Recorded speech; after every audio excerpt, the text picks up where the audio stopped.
Today's engagement is on spiritual life. The first thought that comes to me is when I ask myself, what's a spiritual life? Then the thought is to ask a counter question. And the counter question is, what is not a spiritual life? And my proposal is as long as there is the spirit alive, alive and kicking, and there is life, it is spiritual, it is related to the spirit, and there is life. So we do not really need to create this polarity of a spiritual life and a non-spiritual life. That itself is a certain kind of freedom, whereupon if we embark upon a journey to unpack, to unfold a spiritual life, I think would be helpful. The second thing is the labels. Some call it a dharmic life, a religious life. Some would want to call it a religio spiritual life because there's certain kind of spirituality comes from a certain religion. That's also fine. And there are people. So again, there are people who believe in the spirits going from transmigrating from one life to another, rebirth, reincarnations, so on and so forth. People who believe in lifetimes of consciousness, and others who do not believe in them at all. But all of this different kind of thoughts, beliefs, can come together and see the spirit in this moment to moment felt experience, and then take the journey from there. And now I'll propose a formulation that's been on my mind for a long time now.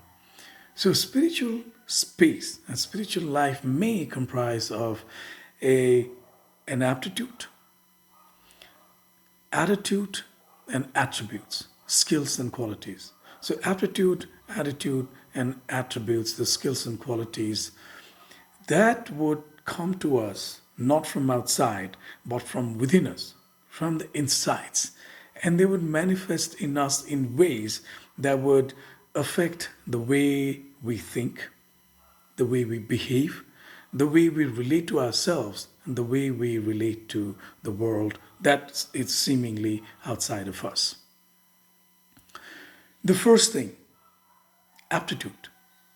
Now, what do we do when we are in a quest to develop a certain aptitude? It's like going to school. We listen to things, we try to read up, and we try to know.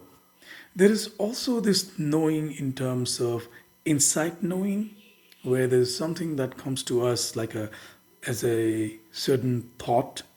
Yeah, it seems sudden and it feels like a revelation. The only watchfulness that would really help us see things as they are, to see if this insight is in a way influenced by the things that we've read, or something that we've listened to, things that we've observed, and all of these factors. It's all good. Just to know, the watchfulness is to know where this is coming from. It is to recognize this mind, to see the subtlety of the mind. So there's aptitude. It's all good. But sometimes aptitude can, when we have a lot of aptitude, when we know things, there is also this belief due to certain narratives that form within us. So there's knowing, the knowing's processed, and then we start forming beliefs and narratives around them. And we may use this to counter other narratives. So there is aptitude itself may have minus or devoid of watchfulness, can create in our minds the space where we would want to show our learning in a way that would supersede a lot of other people's knowings. So that's the only watchfulness that I propose to this space of aptitude. Otherwise, it's all good.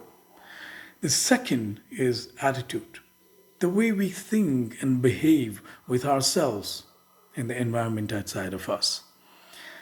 And in this spiritual journey, what's happening to us that our attitudes are shifting. And if this shifting attitude is content, I would not even use the word happiness or happy. If it's content, if it's grounded, that's the only check.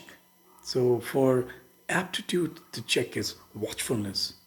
If it is, if it's powered by, fueled by greed, anger, ignorance, so on and so forth.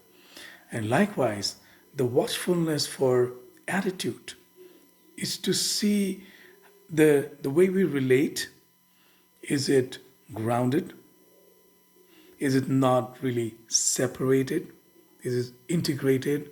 And the feeling, almost bodily, the mind body feeling is if it's content. The third is, in this journey, are there skills and qualities?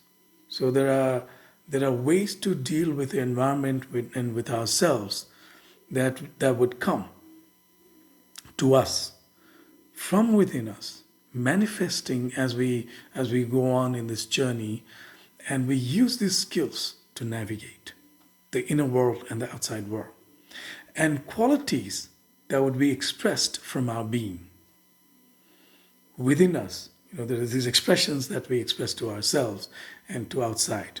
So whatever qualities we are thinking of right now is both relating to the inner world and the outside world. And these three, the aptitude, attitude, and attributes, these three in a spiritual life, if are visible, if they're manifest, if we can see them, like touch them, and feel that all of these are coming together to create a content world, a content environment within us, I think that's a spiritual life. Thank you.